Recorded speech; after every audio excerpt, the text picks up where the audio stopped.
Hi there, it's Polly here, working my way through margaritas on a, what would this be? Mickey Mouse measurements, 105-degree day. Welcome to Perth. So, I was in a discussion about how board games bring people together as a community and how they bring their friends together. And I said, yes, but what about those that will destroy every friendship that you've ever had? And, leave you awash in an ocean of paranoia and bitter, salty tears. What? How could a board game do that? Easily, I said. Here's diplomacy. Diplomacy is one of the great classic board games, and to my shock, I found people don't know about it. Good. Avalon Hill, Diplomacy. An old game, a simple game, a vicious game, and one that will just, yes, this destroys friendships and just causes ruination wherever it goes. It's great. So, Diplomacy. You have a pretty simple board. So I'll just pull it out for you. So, this is kind of a game of kind of the great era of détente diplomacy, 1900 through to World War One kind of thing. And we all know how well diplomacy worked on that, wasn't there? Remember Blackadder? It's like the modern world formed itself into two great alliances, so perfectly balanced that neither one would attempt warfare because it would mean total destruction of civilization, therefore ensuring peace forevermore. Oh, but this is a war, isn't it? So what happened? There was a slight flaw in the plan. It was bollocks. And that's what happens here. So, as you can see, you have Europe. And it goes through to Turkey. This is basically pretty much what the hell they cared about back then. Now, it's a nice robust board, by the way. It is a goodie. This is Avalon Hill at its best. Now, you have counters. These counters are ships and they are armies. Everyone chooses a nation. You can be Britain, France, Germany, Austria, Turkey, I think Italy. And you get a set amount of armies and navies. You also get these really cool little sheets. These are order map sheets and so on. And these are used for reference as you're doing your turns. The rules are simple, so simple. What could ever go wrong? How could anybody ever take this game so seriously that they break up their marriage over it? Easily. So the whole thing runs off mindless pedantry and deception. So you have production centers marked on the map. Now, at the start of a turn, you can basically have armies and or fleets equal to the number of these production centers that you hold. When you build new ones, if you've had more, if you've made sort of more gains, you sort of put these new armies down.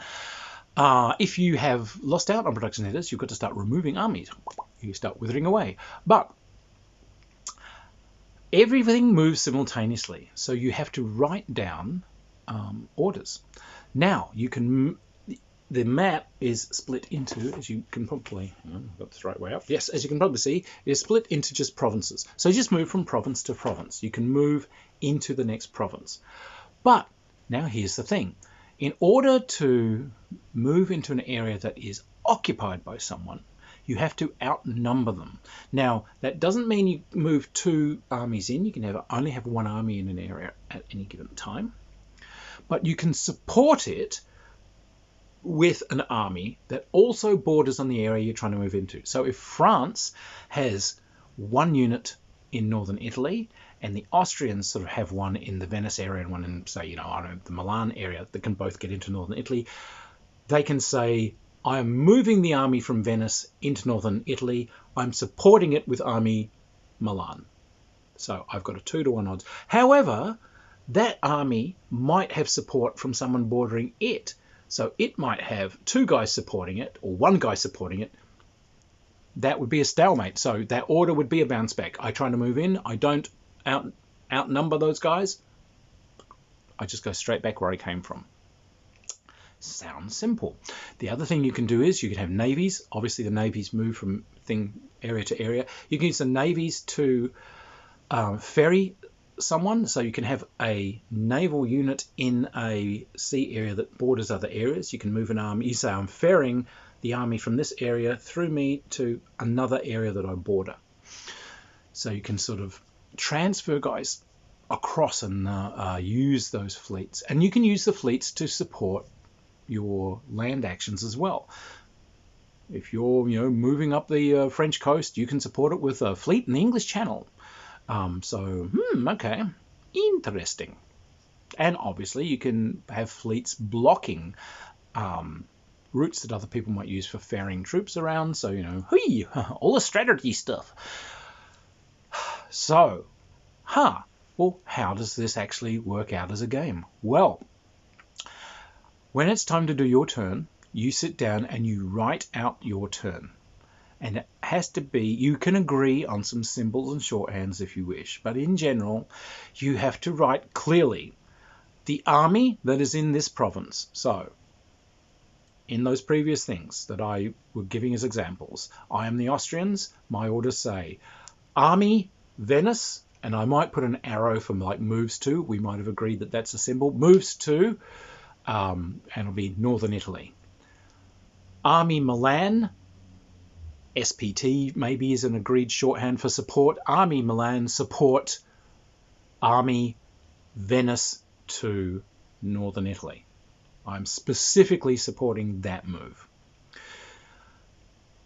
Doesn't have to be your army that supports one of your moves.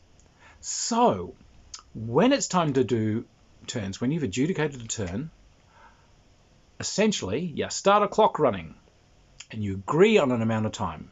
10 minutes, 15 minutes can be enough. And it starts. Everyone goes off and starts talking to each other. So it'll always be like, Austria, who's fighting like, the French up in Italy. But Germany's up around there and he borders on France too.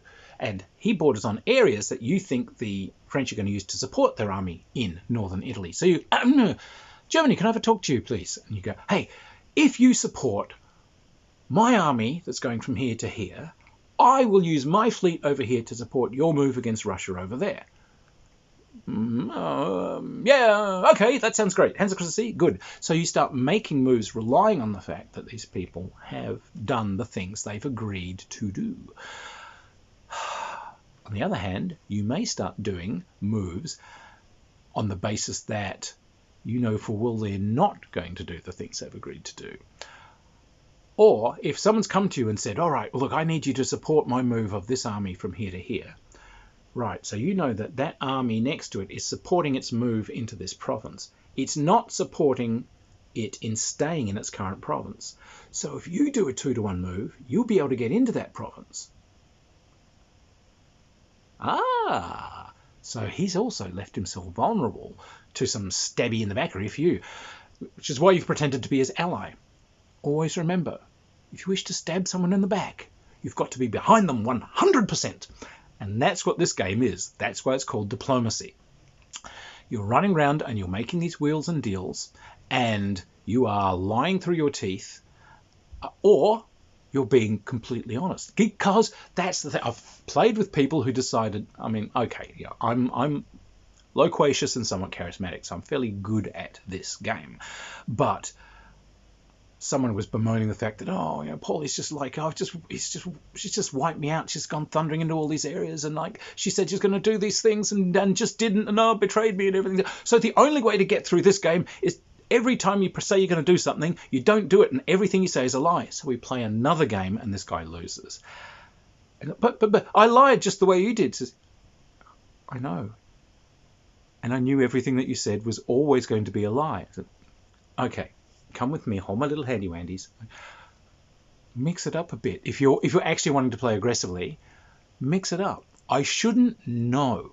Okay? That's the thing. I shouldn't know that you're always going to tell the truth or that you're always going to lie. I should have to have my doubts and think about it. And that's where you can certainly have a bestest pal on the far end of the board, and you'll never bump into each other. So, hey, you can... you can say you're an entente cordiale, hands across the sea, friends forever, dee-doo-dee-doo-doo. Until suddenly you're fighting over, who owns Tusk, and then suddenly the daggers are in the back. And that's why I say this is a a game for losing friends and family. As people are, what? You bastard! You're supposed to do this! You supported me when I supported you and you did this! Says, yeah, I know, but no, what the hell? I looked at this and said, but I gained from this. So, yeah, very, very simple game in mechanics, and it's that subtle doing. Now, where it gets kind of interesting as well is those written orders. Once you've written out the orders, and writing them down is really simple, okay?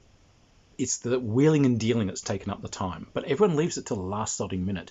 Ding! The thing goes off and the bell goes off and you've all got to stop writing. If you haven't written orders for a unit, by the way, it will just sit there and do nothing. Right. The papers all go together, and then usually you're taking it in turns. But everyone's going to, double check whoever's reading the orders. The orders are then read out for each player.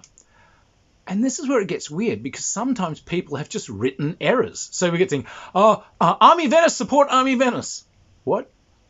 No, I meant Army Venice, support Northern Italy. No, you've written Army Venice, support Army Venice. So this guy is sitting there supporting itself. People will screw themselves up, or they'll write the wrong place. Army Venice, move to Venice. What? Okay, he just takes a little tour of the town, stops in, got to see St. Mark's, right? No, I meant to go to Northern Italy. Yeah, but that's not what you wrote in the orders, so that's not what happened. Have this fleet ferry someone to Turkey. To Turkey? What? Oh, no, I meant to Dalmatia. Well, no, apparently they're going to Turkey now. So yes, people screw up for some reason because they kind of panic or don't pay attention, so that kind of tends to put an extra cute little layer of chaos to the thing. In conclusion, these are beautiful rules. They have really lasted the test of time. This is another one I'm kind of doing a series. It's kind of a 50th anniversary now for all sorts of different games. And we're reviewing them for you because some of them have survived, and some of them have survived for the best of all possible reasons. This is one of them. This is another game that has just kept going and going and going. It's still on shelves. Every game store will have a copy. Get one. It really is the perfect group game. Now, to play it properly, really you'll need about 5 players. Because of that wheeling and dealing aspect, you need enough people so that there's a lot of handshaking and deals and Turkey, can I just see you in the kitchen? That kind of thing going on. But the rules themselves can be taught in a nanosecond. It's that wheeling and dealing that makes and breaks the game. And unlike games like Risk and so on, which just kind of snowball and suddenly someone's winning and they're just going to win. No, this one always keeps you guessing and it's always fun. It may not go to a conclusion like where someone rules the world, but what you can do is you can say, hi, we're going to play and we're going to play 10 turns, or we're going to play till midnight, or whatever, and you just at the end of it, let's see whoever owns the most cities is now kind of leader of the League of Nations, or whatever you've decided. So anyway, a truly excellent game. It's survived 50 or more years and deserves to, and it get 500 more. a thousand years to the emperor. It is a great game. Grab a copy and just see how many friends you can lose in a single afternoon. Anyway, cheers everyone. Bye.